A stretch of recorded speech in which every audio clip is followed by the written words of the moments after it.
Alors, je vous propose, de commencer et puis, pendant ce temps, on va laisser les dernières personnes arriver. Donc déjà, bienvenue. On est heureux de vous accueillir aujourd'hui pour, notre tout premier webinaire, Wellness sur le thème du CV. Je m'appelle Laure Jolidon et je serai présente aujourd'hui aux côtés, de Lilane, tout au long du webinaire pour, lui transmettre vos questions, et m'assurer que tout se passe bien. Donc nous allons, pendant ce webinaire parler, de CV, comment le rendre efficace, hein, quelles sont les bonnes pratiques, surtout actuelles, aujourd'hui, en 2023 et tout ça de la bouche d'une vraie recruteuse, hein. Donc une personne qui voit passer des dizaines de CV chaque semaine et qui saura donc, sans nul doute vous donner des conseils très précis et pertinents. Je vais avancer parce que j'ai déjà beaucoup trop parlé par rapport au temps qui m'était alloué. Donc, j'ai le plaisir de vous présenter les personnes derrière ce webinaire. Donc, en premier, Lilane, Lilane qui est donc psychologue, coach carrière et qui a plus de 20 ans d'expérience dans le domaine. Elle est consultante pour Wyness et elle a également son propre cabinet qui s'appelle LL Conseil à Yverdon. Et c'est elle qui a préparé tout le contenu que vous allez voir aujourd'hui. Et je l'ai vu, prenez des notes parce qu'il va y avoir vraiment beaucoup, beaucoup de conseils très utiles. Ensuite, Yann Benoît, qui est donc le directeur et fondateur de Wyness, qui va d'ailleurs vous présenter dans un instant. Et c'est grâce à lui que nous sommes réunis ce soir pour vous partager plein d'astuces via ce format de webinaire 100% gratuit. Et finalement, Laure, c'est moi-même. Je suis consultante pour Wyness. J'interviens dans les programmes de transition de carrière et j'ai aussi ma propre entreprise, Jolly Mind, qui est une agence de communication digitale spécialisée dans le web et les réseaux sociaux.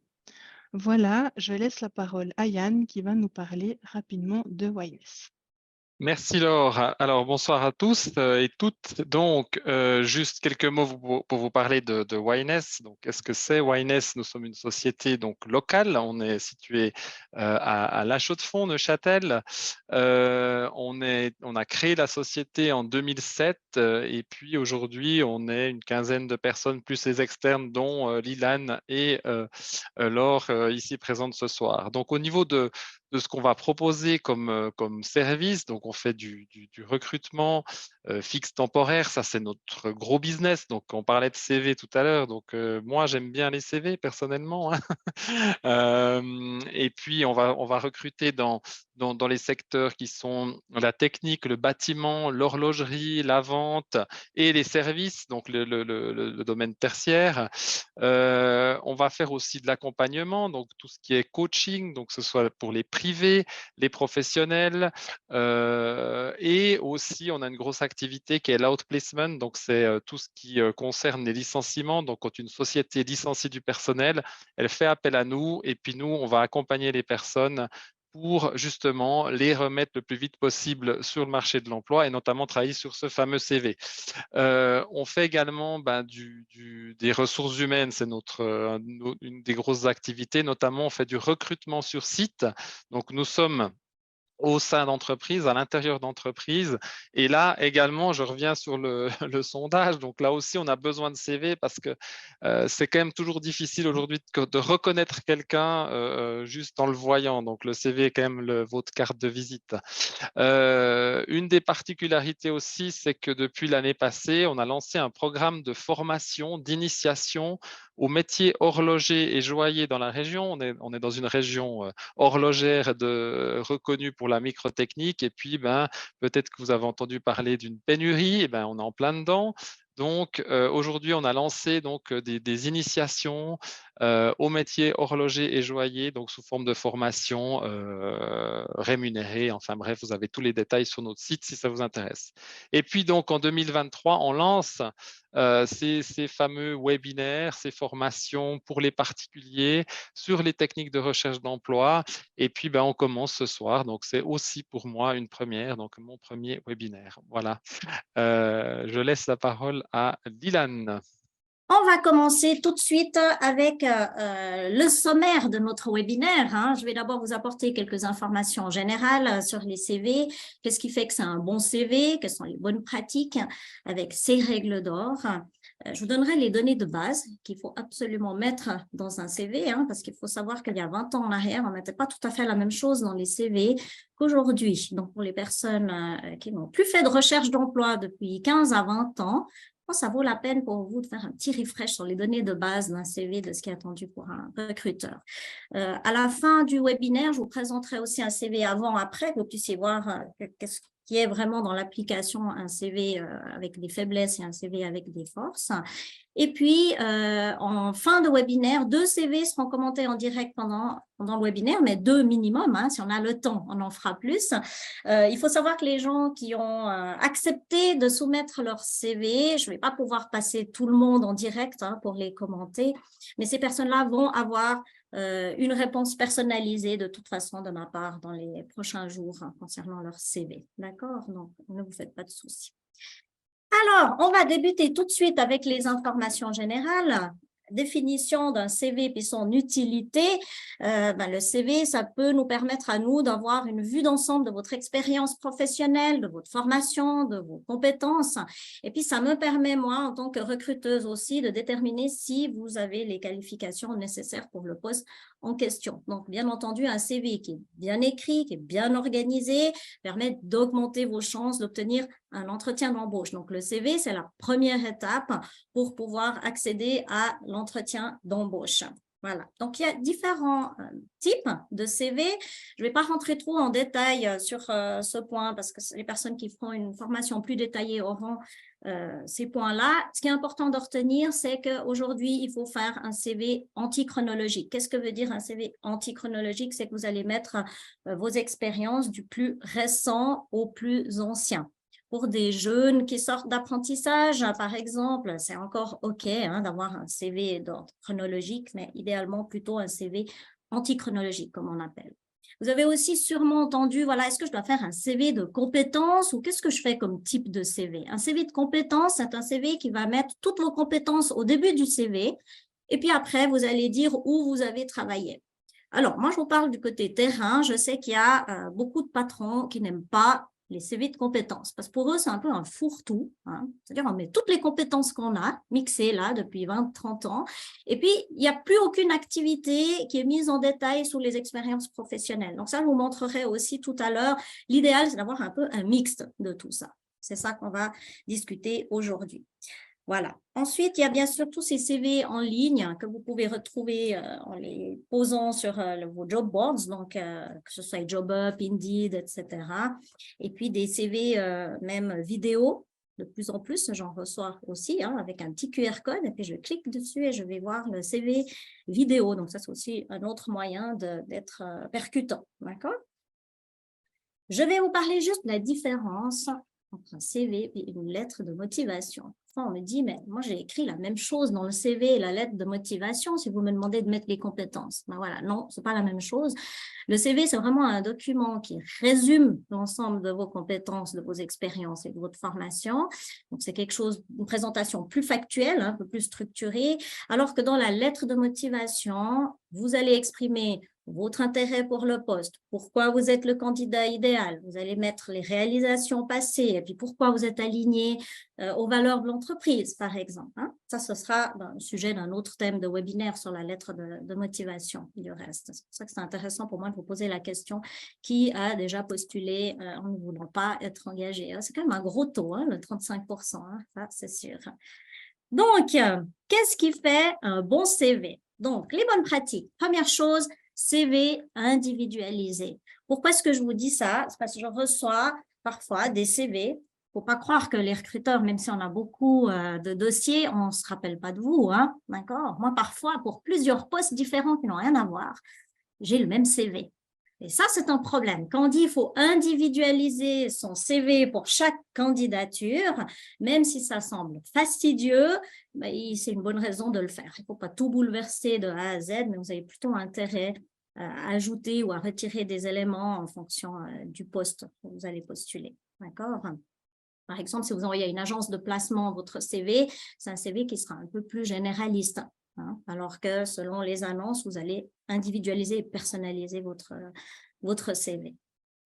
On parle aussi des mots-clés. Alors, ça, c'est un thème qu'on voit plus en formation aussi, mais vous avez toujours des annonces avec des mots-clés types, d'accord? Ça fonctionne comme des robots qui font les recrutements. On va regarder aussi, nous, en tant qu'humains, les mots-clés, d'accord? Alors, il ne faut pas répéter que les mêmes mots-clés dans tout le CV, hein. Ça m'arrive parfois de voir systématiquement les mêmes mots-clés à chaque ligne. Ça, c'est trop aussi, hein. Ça nous donne envie plutôt, c'est un sentiment de rejet. Là j'ai envie de faire, oh, c'est bon, hein, j'ai compris. Donc, il faut aussi doser les mots-clés que vous mettez dedans, mais c'est important de les mettre en avant aussi. Des preuves et des chiffres, s'il y a des résultats. Par exemple, des augmentations de chiffre d'affaires grâce à votre action, par exemple, hein. Donc, tout ce qui est preuves et chiffres peuvent aussi être dans un CV. La mise en page et le contenu, alors ça, c'est un peu la clé aussi pour être visible immédiatement. On vous montrera en pratique tout à l'heure ce qu'on veut dire par là. Le nombre de pages. Tout le monde me demande toujours. On m'a toujours dit qu'il faut mettre sur une page, j'arrive pas. Ben oui, parce qu'il y a des personnes qui ont beaucoup d'expérience professionnelle et c'est impossible de mettre sur une page. Donc, au lieu de tout condenser sur une page tout serré, je préfère que ce soit aéré sur 2 pages. D'accord? Alors, 3 pages, ça devient un petit peu trop. Mais 2 pages, ce n'est pas un problème si c'est pour aérer la présentation de votre CV. D'accord? Ensuite, je vais juste vous parler des modèles de CV qui existent. Je vais vous montrer quelques sites et Laure mettra aussi dans le chat en dessous hein, les liens pour que vous puissiez aussi les avoir. Vous savez que maintenant, il y a plein de sites qui permettent de faire des CV avec des modèles. Faites attention aux modèles parce que vu que c'est des modèles, vous les personnalisez pas toujours. Et je vous conseille de les personnaliser, que ce soit changer un petit peu la couleur ou mettre une photo, on parlera des photos tout à l'heure, mais en tout cas, moi, ça m'est arrivé dans une journée d'avoir 10 mêmes modèles de CV et du coup, j'ai eu l'impression de voir que le même candidat, alors que ce n'était pas du tout le même candidat et pas pour les mêmes postes, d'accord?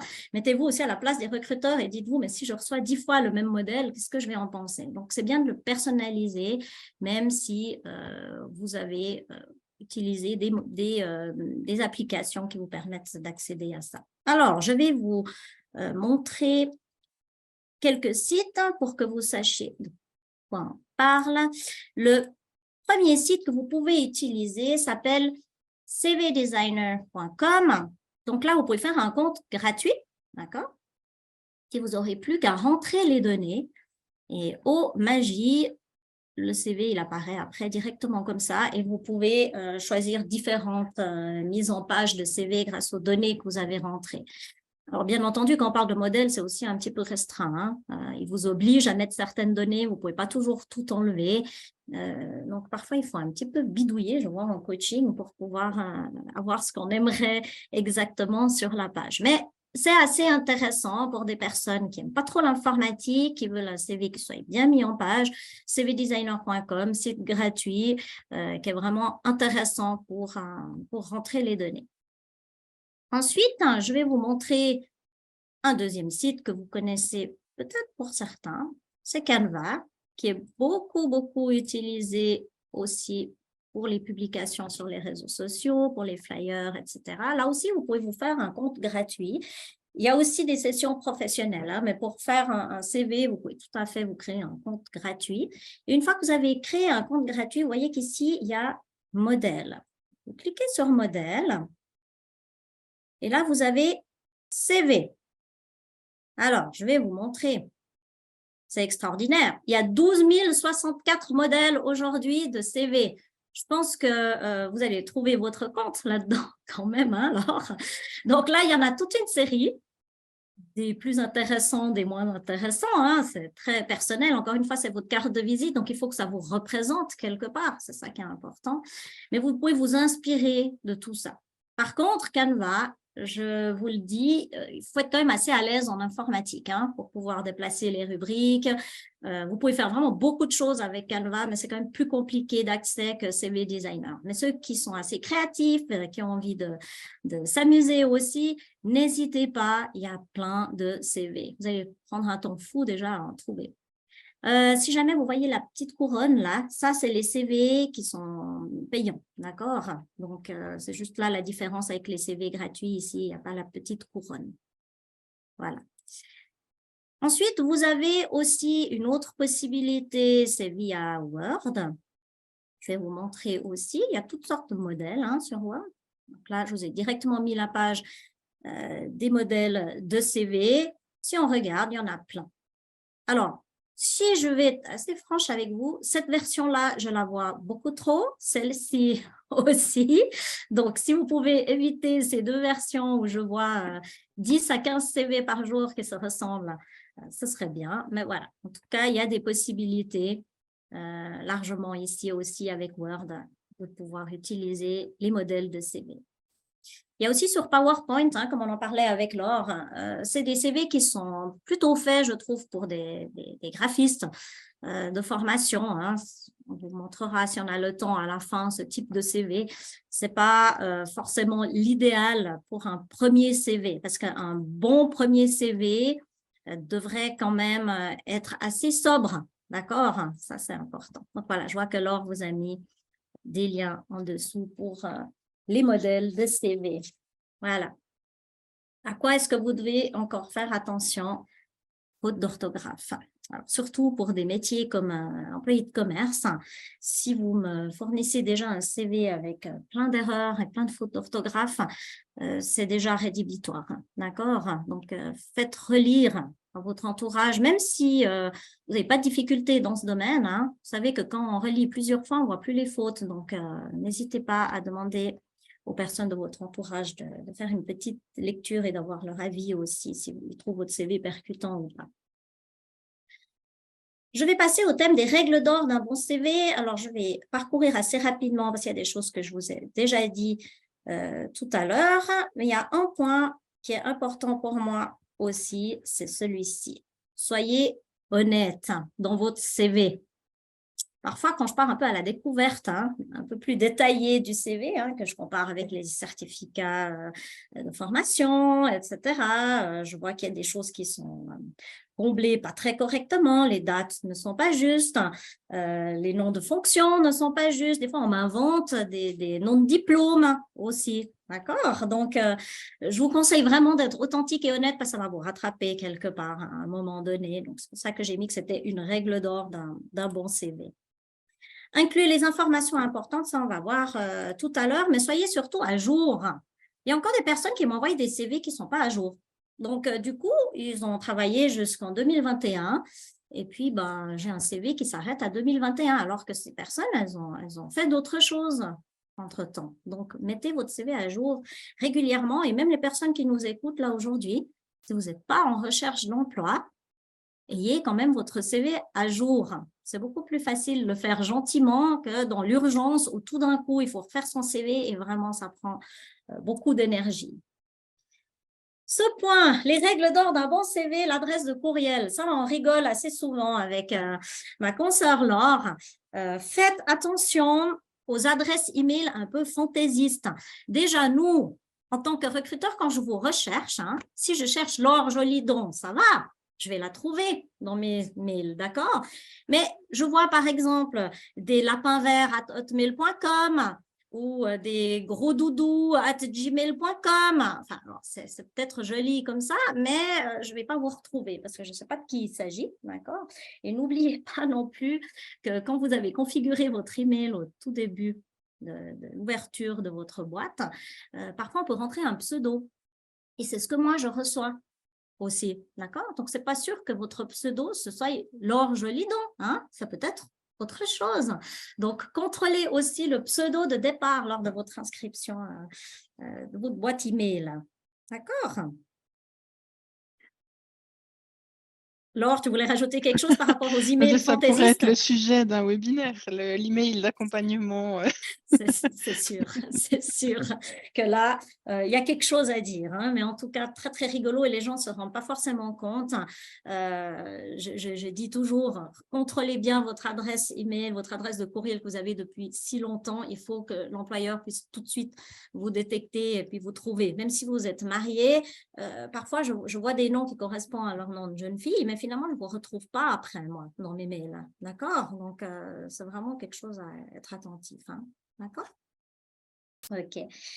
On va passer maintenant à ces fameuses rubriques et données de base d'un CV. On va parcourir chaque point de manière la plus détaillée possible. Alors là, je vous ai juste mis en gros les informations qui sont indispensables dans un CV, comme les coordonnées générales, le titre et le profil, on va discuter tout à l'heure, les compétences, les langues et l'informatique, et des informations un petit peu plus facultatives comme la photo, les objectifs de carrière, les hobbies, le permis de conduire. Alors, le permis de conduire, par contre, ça peut être une information indispensable si vous postulez dans une zone industrielle et que c'est nécessaire d'avoir un permis de conduire pour accéder, ou que vous êtes chauffeur-livreur et que vous ne mettez aucun permis de conduire, là, ça va être plus compliqué. D'accord? Donc, vous évaluez toujours dans la situation, est-ce que c'est nécessaire ou pas que je mette cette information.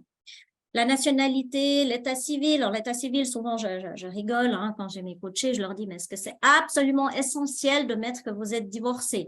Je ne sais pas, c'est à vous de voir si vous voulez vraiment mettre ça dans votre CV, parce qu'en tant que tel, moi, ce n'est pas une information qui m'apporte grand-chose de savoir que vous êtes divorcé. D'accord?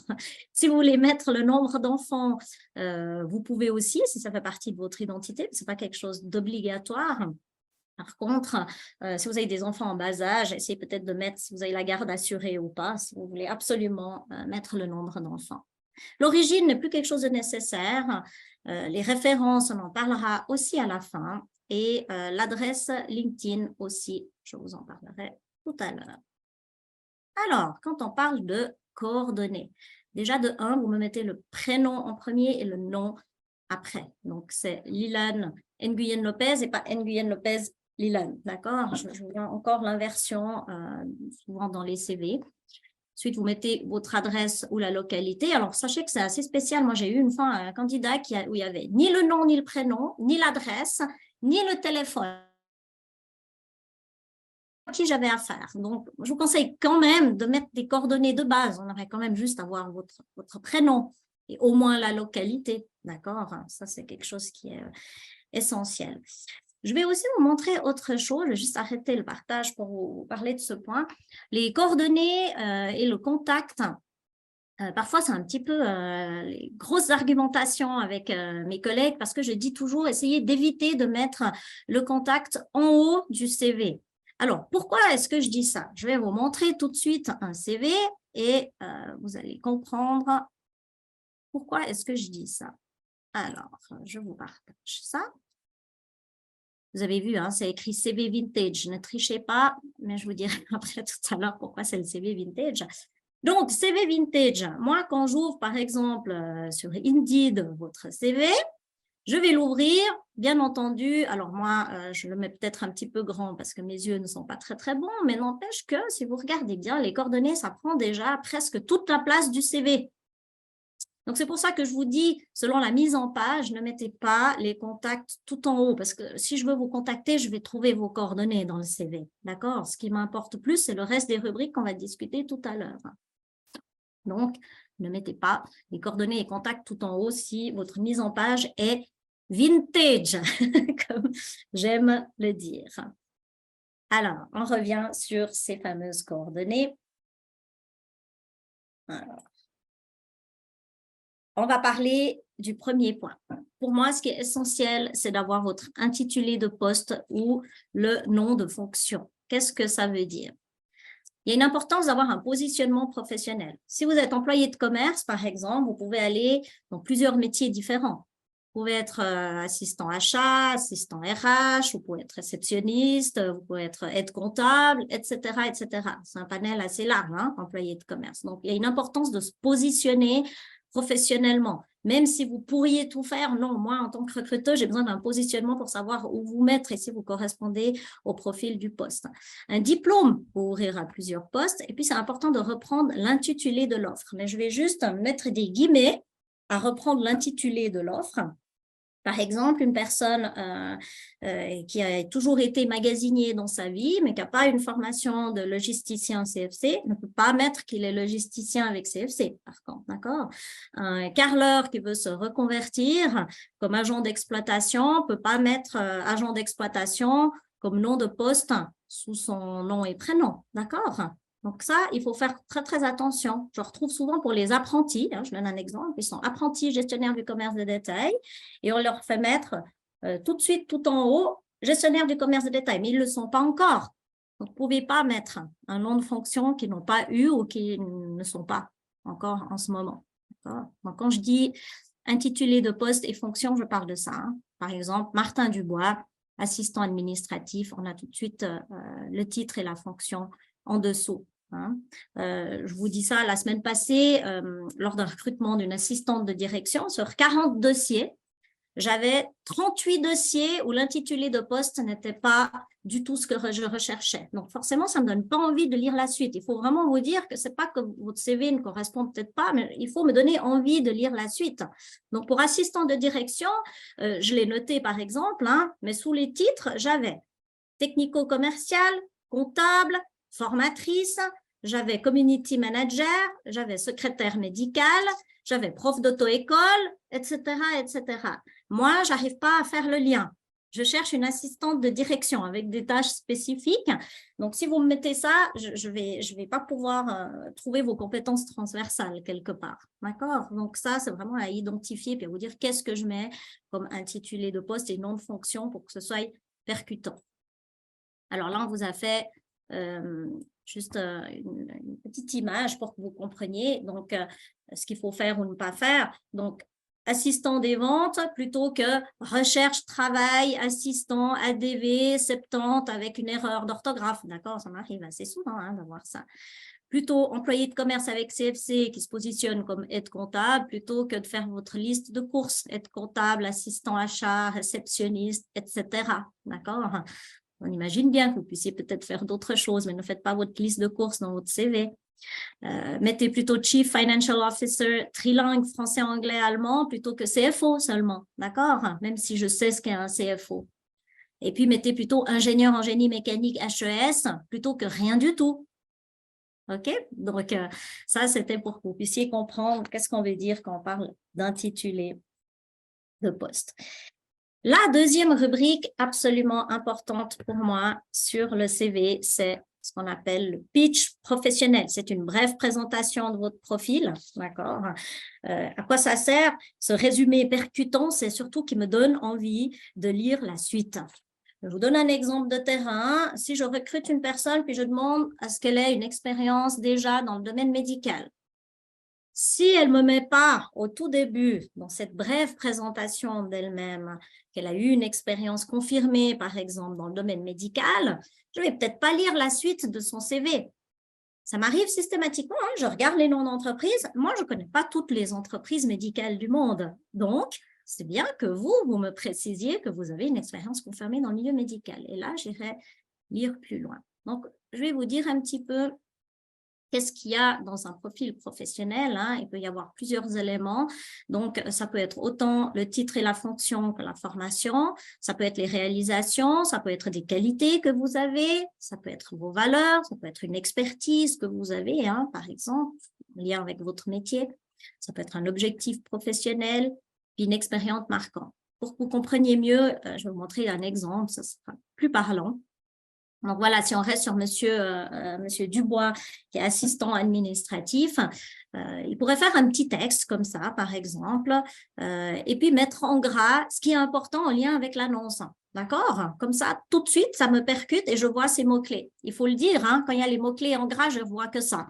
Je ne vais pas lire forcément tout le texte. Donc, c'est à vous de déterminer qu'est-ce qui est important que je mette en avant. Comme ici, au bénéfice d'une expérience de plus de 20 ans en tant qu'assistant administratif dans les secteurs de l'immobilier et de la vente. Tout de suite, là, ça me percute. Hein? Si je cherche une personne qui a d'excellentes compétences rédactionnelles dans mon annonce, hop, là, il met tout de suite ce point en avant. Voici d'autres exemples de pitch ou de profil professionnel. Donc là, on pourrait mettre plus de 20 ans de leadership stratégique, commercial, marketing, financier. Et là, il met quelques petites qualités le concernant directement dans son bref résumé. Ou alors, vous pouvez aussi faire comme ça. Expérience confirmée en approvisionnement et logistique, composants horlogers. Là, on voit tout de suite de quoi il s'agit.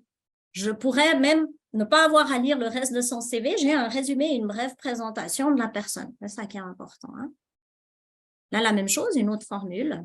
Assistante de vente avec directement le fait qu'elle soit trilingue, hein, avec des qualités aussi professionnelles et personnelles, et puis sur quel marché est-ce qu'elle travaille. On a toutes les informations ici, hein, d'accord? On sait tout de suite de quoi il s'agit.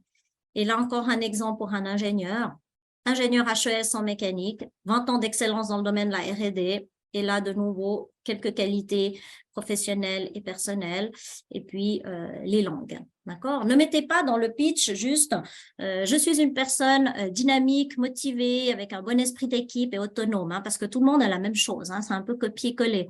On me dit parfois pourquoi je ne dois pas mettre que je suis motivée, ponctuelle, tout simplement parce qu'on est censé l'être, c'est un peu des qualités de base, donc essayez de trouver plutôt des qualités un peu uniques qui vous concernent finalement, qu'on peut percevoir chez vous dès qu'on vous rencontre en entretien, d'accord? C'est ça qui est plus important pour moi que des qualités banales. Dans ce cas-là, autant rien mettre comme qualité, d'accord?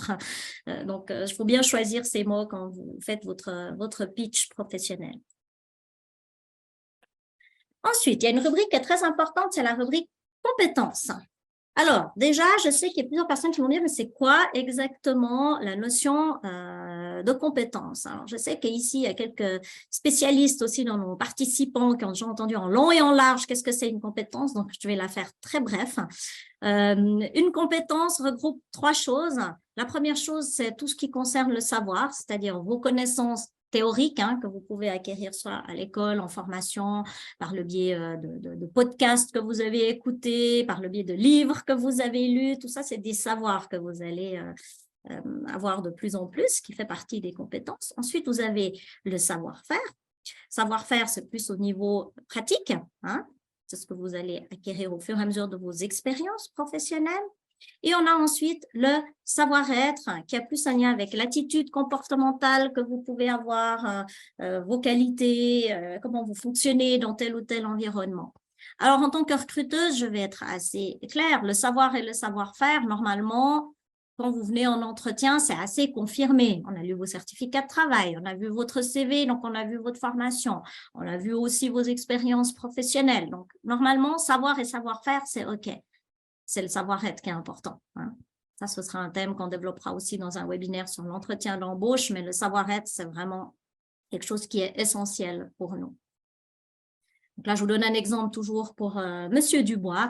S'il voulait mettre quelques compétences, voici ce qu'il pourrait mettre hein, en lien avec des tâches de savoir-faire hein, dans la gestion administrative, donc autant correspondance, prise de PV, maintenance du site Internet et des réseaux sociaux, que des qualités plus au niveau du savoir-être, organisé, précis, efficace, et puis d'autres points forts qu'il peut avoir comme compétences. Donc ça, vous pouvez vous inspirer dessus, mais ce serait bien d'avoir une rubrique de compétences aussi. On passe à la rubrique expérience professionnelle. Expérience professionnelle.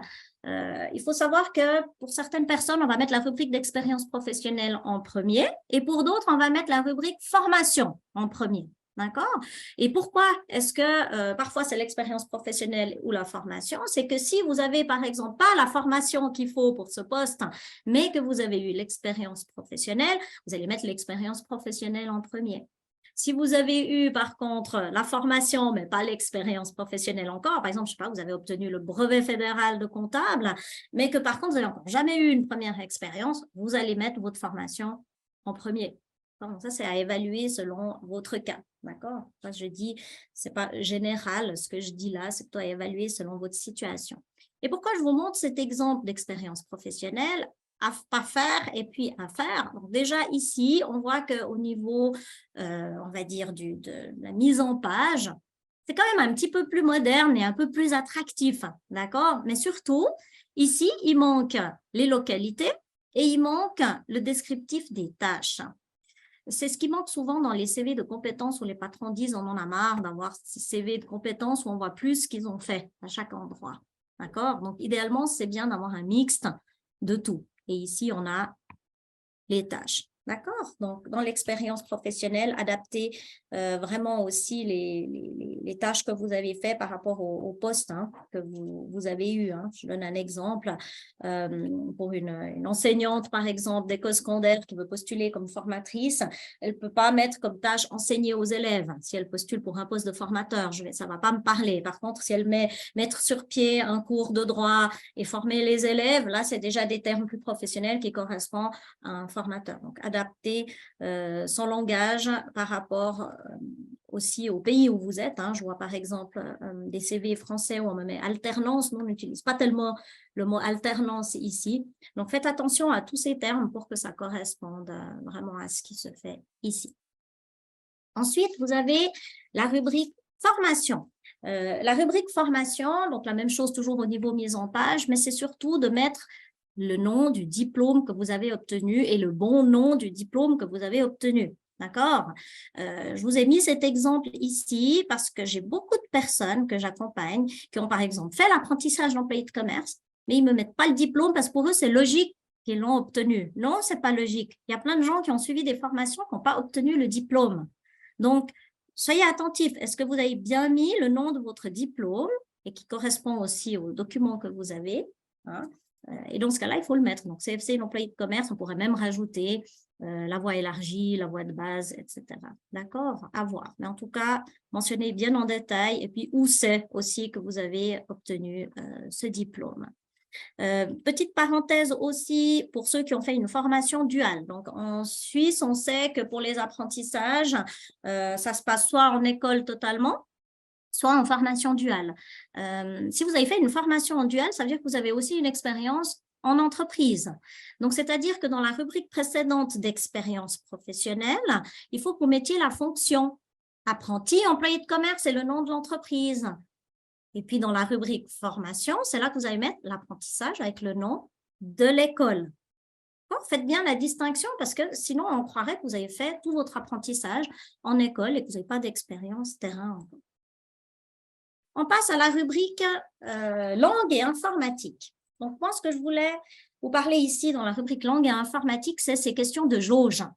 Alors, c'est intéressant au niveau visuel parce qu'on voit ce que vous préférez, par exemple, d'accord, où vous êtes meilleur. Mais ça peut aussi vous porter préjudice. Que si je cherche quelqu'un qui parle couramment anglais et que vous êtes à 80%, je ne suis pas sûre de me dire est-ce que vraiment il assure ou pas. Je ne suis pas convaincue, d'accord? Donc là, c'est pour ça que je vous ai mis cette formule aussi avec un petit vu, c'est que vous pouvez utiliser les niveaux de standard européen. Si vous tapez sur Google standard européen langue, vous allez trouver tous ces niveaux qu'on utilise dans les CV maintenant, dans la pratique. Mais vous pourriez aussi même mettre niveau A1, connaissances basiques. Vous pouvez aussi rajouter ça comme ça. Mais n'oubliez jamais de mettre le niveau pour les langues et informatiques. Pour les personnes qui oublient de mettre le français, mettez-le, s'il vous plaît. Plusieurs personnes me disent, mais c'est normal que je parle français, non? Non, il y a des gens qui ne parlent pas très bien français, donc vous allez mettre, si le français est votre langue maternelle ou vous parlez couramment, il faut le mettre. Alors, avant qu'on parle des photos, est-ce que Laure, tu veux bien me lancer le petit sondage photo, s'il te plaît? Oui, bien sûr. Je vois que le temps file aussi. Alors, selon vous, la photo sur le CV est-elle obligatoire? Est-ce que c'est plutôt un plus ou est-ce qu'elle est complètement inutile?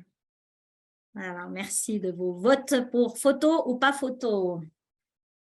En principe, ça correspond à ce que vous avez sur votre CV, normalement. On est d'accord. Alors, quel sera le pourcentage de personnes qui trouvent la photo obligatoire, ou c'est un plus ou inutile? Positionnez-vous, s'il vous plaît. Alors, 2, 3 personnes. On ne va pas trop traîner vu le timing.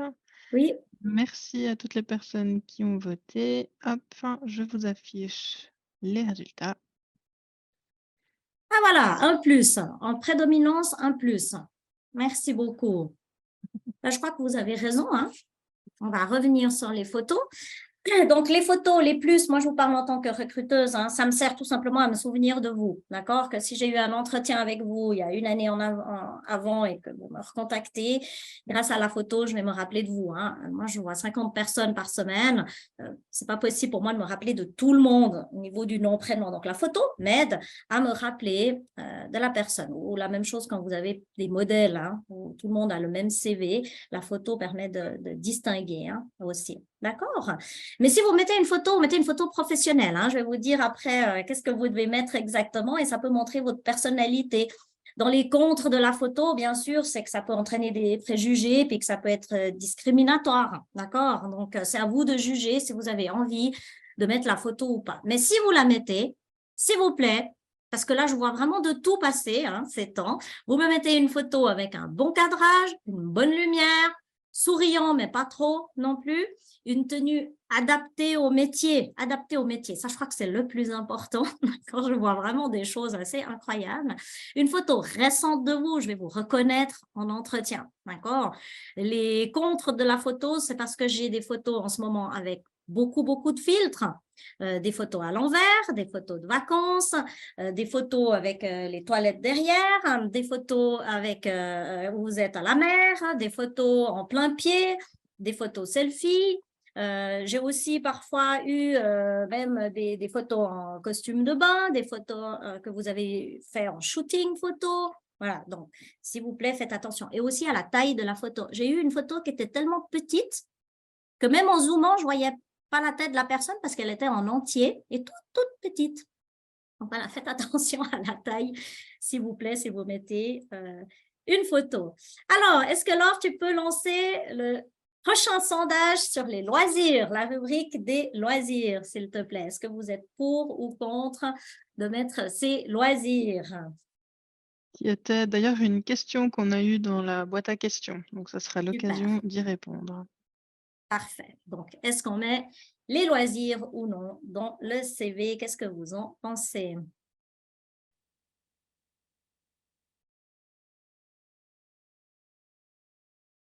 Alors, encore 3 secondes pour voter. Aïe, aïe, aïe, ces sondages. Hein. Voilà. Ah, quand même, 69% de pour et 31 contre. Intéressant, hein? Donc il y a quand même une balance. Effectivement, il y a deux écoles, d'accord? Il y a deux écoles. Les loisirs, ça peut être pertinent pour le poste et puis pour l'entreprise. Si par exemple, vous postulez dans le domaine du sport et des loisirs et puis que vous avez quelque chose en lien avec ça, ça peut être intéressant, d'accord? Si vous voulez vous reconvertir, par exemple, dans le domaine du social et que vous avez fait du bénévolat, mais que vous n'avez jamais travaillé dedans, le loisir peut devenir intéressant, du coup. Mais pour d'autres recruteurs, au contraire, ils se disent, mais ça ne sert à rien, en fait, ce qu'ils ont mis là. Donc, moi, je vous dirais, mettez-le que si vous mettez quelque chose de pertinent. Si c'est juste pour mettre lecture, musique et sport, autant pas le mettre, d'accord? Moi, ça ne m'intéresse pas. Ça, c'est vraiment beaucoup trop flou. Soit vous mettez que vous avez composé de la musique, fait de la composition, ou alors que vous faites partie d'un groupe de musique, etc. Hein? Je dois quand même le dire, il y a plusieurs recruteurs qui se basent vraiment beaucoup sur les loisirs pour connaître la personne, pour voir quelle est la personnalité de la personne, qu'est-ce qui peut les faire vibrer, et ça nous donne des idées sur des compétences complémentaires que vous pouvez avoir. Un exemple, une personne qui adore faire du maquettisme et du bricolage, pour nous, c'est hyper intéressant dans le domaine de l'horlogerie. D'accord? Donc, il faut se dire que parfois, les loisirs, ils nous servent hein, à faire le tri de votre dossier. Donc, évaluez dans votre situation si c'est nécessaire ou pas. D'accord? Alors, je reviens sur le PowerPoint avec les loisirs. Donc, on va passer à cette fameuse dernière rubrique, les références. Je vois encore beaucoup de références dans les CV. Ne perdez pas la place dans votre CV pour mettre des références parce que tout simplement, des références, c'est sur demande. Donc, faites une liste de références à côté, séparément, qui comprendra les données que je vous ai mis ici, hein, donc autant le prénom et le nom de la personne avec sa fonction actuelle où elle travaille, ses coordonnées téléphoniques ou son adresse de courriel selon ce qu'elle préfère, la personne, et puis vos relations et les liens que vous aviez pendant vos rapports de travail avec la personne. Donc, ne prenez pas la place sur le CV vu qu'on est censé vous demander l'autorisation de pouvoir téléphoner à vos références. On va vous demander la liste de références en cas de besoin. D'accord? Et puis, vous, n'oubliez pas non plus de demander l'autorisation aux personnes que vous mentionnez dans votre liste de références et aussi éventuellement de les informer que vous êtes en processus de recherche pour savoir qu'est-ce qu'ils vont dire sur vous, parce que ça arrive aussi que parfois la référence même, elle vous casse indirectement parce que vous avez postulé pour un poste qui n'a rien à voir avec comment elle vous a connu. D'accord? Donc, on va mettre en avant des choses que vous ne vouliez pas forcément qu'elle mette en avant. Donc, mettez-vous d'accord avec vos références. Alors, je vais vous montrer quelque chose ici. Un avant et un après d'un CV maintenant avec toutes ces rubriques qu'on a discutées. Ça, c'est la même personne, hein? D'accord? Donc, j'ai volontairement mis l'un à côté de l'autre pour que vous voyez ce que je veux dire d'un CV qui est efficace et percutant. C'est comment au niveau de la mise en page, j'ai plus envie de lire celui-ci. C'est pas que celui-ci est faux, d'accord? La version vintage, c'est pas qu'elle est fausse, hein. Elle est un peu moins attractive, hein, lors de la lecture. D'accord? Donc, il y a toutes les rubriques ici qui vont se ressembler, mais un peu plus détaillées de ce côté. Et selon la mise en page, vous pouvez en faire quelque chose d'un petit peu plus sympa aussi. Et je vous ai mis aussi la version intermédiaire, c'est-à-dire entre la version vintage et moderne. Vous avez le droit d'utiliser une version plutôt d'il y a 15-20 ans en arrière, mais vous rajoutez justement toutes les rubriques qu'on vous a dit avant. Donc, le titre, la fonction, le profil professionnel, les compétences, vous détaillez vos expériences, vos formations, etc. Donc, ça, c'est aussi une possibilité d'avoir la version intermédiaire pour ceux qui n'aiment pas ces versions de CV un petit peu en colonne, hein, on peut dire. D'accord? Voilà. Donc, je crois qu'il nous reste peu de temps, Laure, c'est juste. Donc, je sais que ça va très, très vite. Vous aurez le droit de voir notre replay si j'ai parlé trop vite, hein, bien entendu. Donc, est-ce que déjà, il y a des questions qu'il faudrait que je réponde avant de passer à ces CV à commenter en direct, hein, Laure? Je te laisse me Alors, redire. donc dans les questions qu'on a eues, une question à laquelle on peut répondre rapidement. Est-ce qu'il est préférable de donner une adresse email privée ou professionnelle? Oui. Alors, pour moi, ça dépend ce que veut dire privé ou professionnel, d'accord? Je vous conseille pas de donner le nom, enfin l'adresse email de votre entreprise où vous êtes actuellement, d'accord? C'est pas très confidentiel du reste. Donc là, je vous conseille de vous donner votre adresse privée, mais à condition que votre adresse privée ne soit pas fantaisiste, comme je vous ai dit tout à l'heure. Si c'est lapinvert@hotmail.com, je préfère alors votre adresse professionnelle, hein, d'accord? Je ne sais pas si j'ai répondu à la question. Mais par contre, juste une indication par rapport à cette question. Mettez votre adresse email que si vous consultez votre boîte email régulièrement. C'est des personnes qui consultent presque jamais leur boîte. Donc, dans ce cas-là, ça ne sert à rien de mettre votre adresse de courriel, hein, et allez consulter vos spams aussi parce que ça arrive que ça soit dans vos spams et vous n'avez jamais vu que je vous ai écrit. Voilà. Autre question, peut-être là, si on peut essayer de répondre de manière générale, parce que la question est un peu précise, mais j'aimerais avoir des conseils pour un CV senior, pour un bac plus 5. Ça aussi, ça, c'est une expression, enfin, c'est une nomenclature française, hein. Oui. Plus 17 ans d'expérience dans le domaine technique. Donc, en gros, peut-être si tu peux nous dire en 2 mots, par rapport au CV que tu nous montres, bah, qu'est-ce qui serait la majeure différence entre quelqu'un qui a beaucoup d'expérience, puis quelqu'un qui a moins d'expérience, hein. Oui. Alors, c'est vrai qu'une personne qui est plutôt senior, j'ai accompagné beaucoup de seniors et c'est vrai que ce qui était très important, c'est ce fameux profil professionnel tout en haut, que vous sachiez résumer finalement quelle est votre expertise. Parce que qu'est-ce qui fait que vous êtes différent en tant que senior par rapport à un junior? C'est que vous avez une expertise de terrain, vous avez gagné en expérience et il y a des choses que vous allez identifier plus facilement qu'un junior. Donc ça, c'est vraiment cette partie de profil et de pitch qu'il faut revoir. D'accord? Et puis, évitez justement de mettre tous les détails de votre expérience d'il y a 30 ans en arrière avec des tâches hyper détaillées. Ça ne sert à rien du tout, par exemple. De mettre les premières formations que vous avez faites, comme ici, école primaire, école secondaire, ça ne sert à rien si vous avez obtenu un diplôme plus haut. En tant que senior, vous pouvez supprimer ces rubriques. D'accord? C'est surtout ça.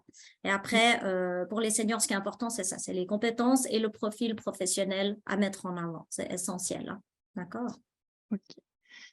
Et peut-être encore une dernière question. Oui. Si justement j'ai des missions temporaires ou autres, est-ce que je dois mettre mes courtes missions sur mon CV?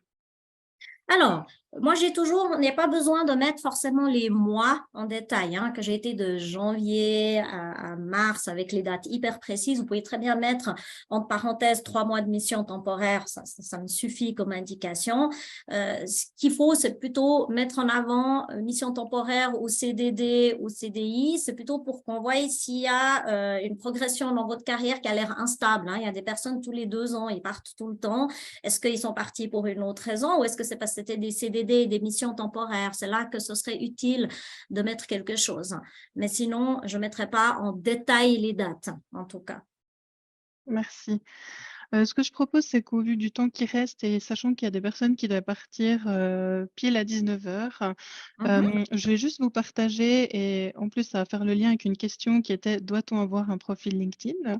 Oui. Je vais faire le lien juste avec, la date justement de notre prochain webinaire et surtout, des offres, bonus, on va dire, auxquelles vous avez droit en tant que participant à ce webinaire et on restera, quelques minutes, supplémentaires pour pouvoir, vous montrer les CV, des exemples, réels, on va dire. Donc déjà, alors à vos agendas, le prochain webinaire est prévu donc pour le mardi 9 mai, et il sera justement comment se faire remarquer grâce à son profil LinkedIn. Donc pour répondre, bon moi je suis une vendue, hein, parce que je suis une formatrice LinkedIn, mais oui, il faut avoir un profil LinkedIn. Alors évidemment, il y a quelques exceptions, ça dépend, des métiers. Il y a des métiers où ce sera beaucoup plus pertinent que d'autres. Mais globalement, en recherche d'emploi, c'est quand même un vrai plus et une sacrée carte de visite. C'est pour ça, qu'on a décidé que c'était le thème du prochain webinaire. Et puis, pour faire suite aussi à ce webinaire, Lilan organise, 2 demi-journées, enfin c'est 3 heures, hein, donc c'est moins qu'une demi-journée, de formation, sur le CV pour aller plus loin, pour pratiquer, poser toutes vos questions, recevoir des feedbacks personnalisés et peut-être aussi avoir de l'aide pour travailler sur ce profil professionnel, cette partie un petit peu plus, rédigée qui peut des fois être difficile à débloquer tout seul. Donc la première date, ça sera le 21 avril en présentiel à la Chaux-de-Fonds et la deuxième date, le 27 avril, cette fois-ci à distance, donc en fonction de vos préférences. À vous de choisir la date que vous préférez.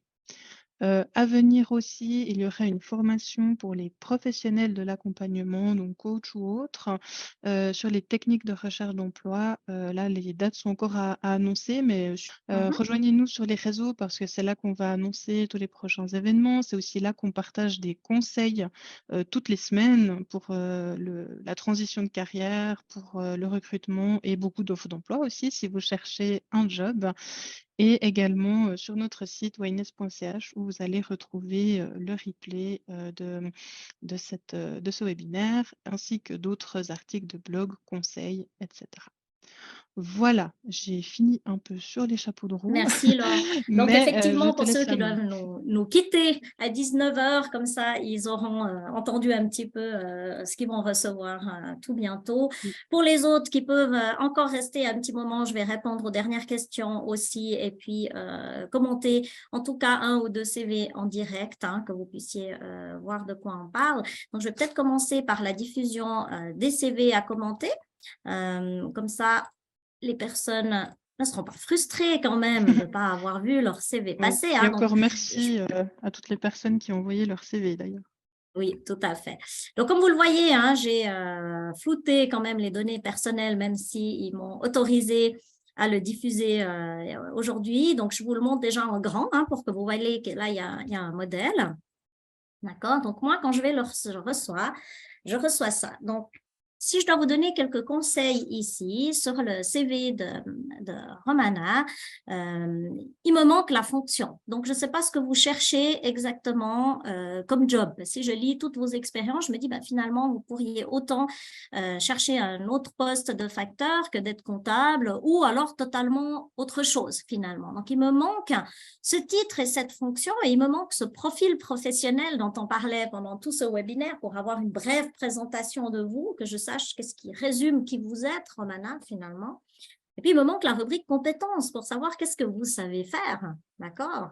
Donc, ça, c'est un petit peu ce qui manque pour moi au début du CV.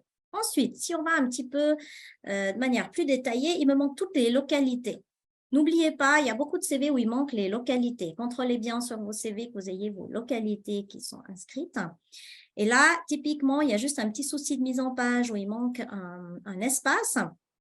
Et tout de suite, j'ai eu de la peine à comprendre. Alors, je me suis dit, mais en fait, c'est quoi? La date, elle va où?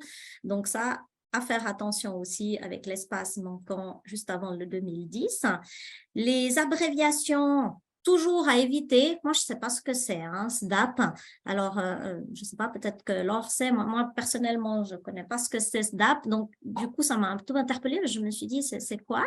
Et puis, à faire aussi attention par rapport au nom de métier ici. Je ne sais pas trop à quoi ça correspond, mais dans le commerce de détail, en Suisse, on a vraiment des domaines qui sont définis. D'accord? Ces domaines du commerce de détail, ça peut être justement le consumer electronics, le polynatural, le do-it-yourself, le lifestyle, pour tout ce qui est chaussures et textiles. Donc voilà, ça c'est pour les métiers du commerce de détail. Soyez au clair sur qu'est-ce que vous cherchez finalement, qui pourrait être dans le titre, hein, ici en haut également.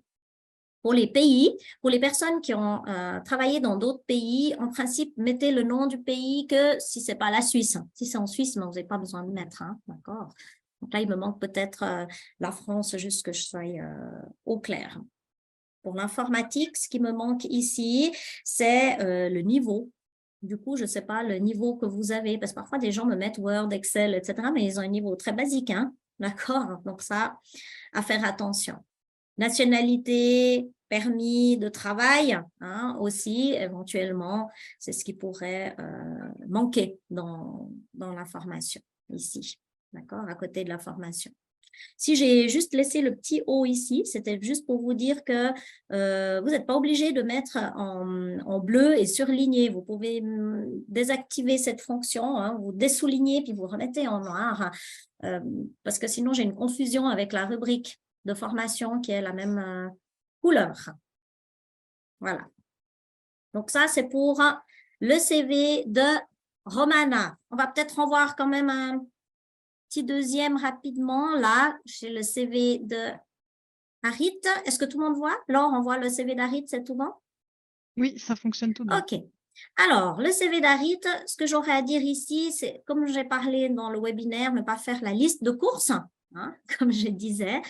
Alors, si c'est pour une agence de placement, éventuellement, hein, parce qu'on voit un petit peu toute votre palette, mais là, peut-être qu'il me manque un petit profil professionnel pour que je puisse mieux comprendre quelles sont vos compétences et puis qu'est-ce que vous cherchez. Parce que là, il a mis les compétences tout en bas, Harit, mais il n'y a pas vraiment des compétences de savoir-faire. D'accord? Donc, il y a plus des qualités professionnelles. Du coup, j'étais un petit peu ennuyée. Je me suis dit, mais qu'est-ce qu'il sait faire? Alors, bien sûr, quand je lis les tâches, c'est tout OK, mais il y a pas mal de répétitions aussi. Hein. Conduite de machine, conditionnement, nettoyage machine agroalimentaire. Il y a un peu beaucoup de redondance dans le CV. Donc, autant essayer de regrouper ça sous des compétences. D'accord? Et il me manque tous les titres, toutes les fonctions. Ici, je me dis, c'était quoi sa fonction? Il était polisseur, il était automaticien, enfin, qu'est-ce qu'il faisait exactement à chaque endroit? Hein? Je n'ai pas le nom du poste, tout simplement qu'il a eu à chaque endroit. Hein? OK? Idéalement, si vous pouvez utiliser des verbes d'action, mais par contre, faites attention à toutes les fautes d'orthographe. Alors, je ne vais pas toutes les mentionner, je pense que ce sera bien de faire relire à quelqu'un, hein, vu que j'ai vu que Harit n'était pas de langue maternelle française, donc n'hésitez pas à faire relire à quelqu'un parce qu'il y a passablement de fautes d'orthographe, des oublis de majuscules, des petites choses comme ça, mais qui sont très importantes quand même dans le CV. Et puis aussi au niveau de la mise en page, si vous regardez bien ici, Harit, je pense que ça a été décalé quelque part. Donc du coup, je ne sais plus vraiment quel est votre niveau de langue. D'accord? Donc voilà un petit peu en gros le commentaire sur CV et puis les fautes, hein, comme expérience professionnelle avec C. Expérience professionnelle, si jamais, pour tout le monde, plutôt que parcours scolaire. Hein? D'accord? Voilà. Donc, je vous propose que là, on ait vu 2 CV commentés. Hein. Les autres auront de toute façon mon feedback de manière privée. Par contre, vous voulez peut-être juste regarder les questions qui restaient en suspens, Laure, Oui, qui n'ont pas été répondues. Oui, une question qui peut être intéressante, comment est-ce qu'on met un trou dans le CV, typiquement un déménagement, là, c'était la question. Est-ce qu'on l'indique dans le CV? Est-ce qu'on fait comme si ça n'existait pas? Si on l'indique, comment on fait? Alors, c'est vrai que les trous, ça va dépendre de quelle durée c'est le trou, d'accord? Si le trou, il est de 3 mois, il n'y a pas tellement besoin de le combler parce que vous pourrez l'expliquer en entretien assez facilement. Si c'est un trou de 2 ans, là, ça devient un petit peu plus compliqué parce qu'on va de toute façon vous poser la question. Donc, soit vous le mettez dans des expériences extra-professionnelles, vous faites une rubrique supplémentaire d'expériences extra-professionnelles, soit alors vous mettez une petite indication de 2 ans où vous mettez déménagement de tel ou tel pays à tel ou tel pays. D'accord? C'est pour ça que pour les trous de CV, moi, j'aime bien vous avoir en coaching individuel parce que c'est là que je peux vous dire qu'est-ce qu'il faudrait mettre. Par exemple, une personne qui, pendant 5 ans, a élevé ses enfants. J'ai vu justement avec une consoeur tout à l'heure, la personne avait écrit « J'ai pris soin de mes enfants ».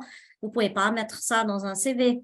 Il faut trouver une autre formule pour pouvoir le dire, même si concrètement c'est vrai. D'accord? Même une personne, si elle a eu un trou parce qu'elle était dans une prison pendant 3 ans, c'est pas le top de le mettre tel quel sur le CV non plus. D'accord? Il y a une authenticité à avoir, mais il y a une manière de mettre les choses quand même sur le CV pour combler les trous. D'accord? Mais si vous enlevez déjà tous ces mois, vu qu'on a les certificats de travail, pour en tout cas ceux qui ont travaillé en Suisse, on a des certificats de travail. Si on va aller chercher des indications plus détaillées sur les trous, on va vous poser la question à l'entretien d'embauche, d'accord? Donc, n'hésitez pas à combler les trous. Pour un déménagement, vous pouvez. Mais par contre, on risque aussi de se poser la question, de se dire, mais 2 ans de déménagement, qu'est-ce qui s'est passé?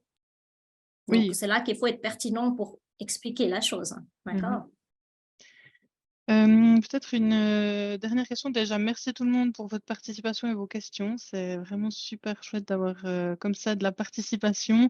Je pense qu'il y en a une dernière qui peut peut-être aussi concerner pas mal de gens. C'est comment faire quand on touche à tout, qu'on fait vraiment beaucoup de postes et de choses différentes, comment faire pour valoriser ça?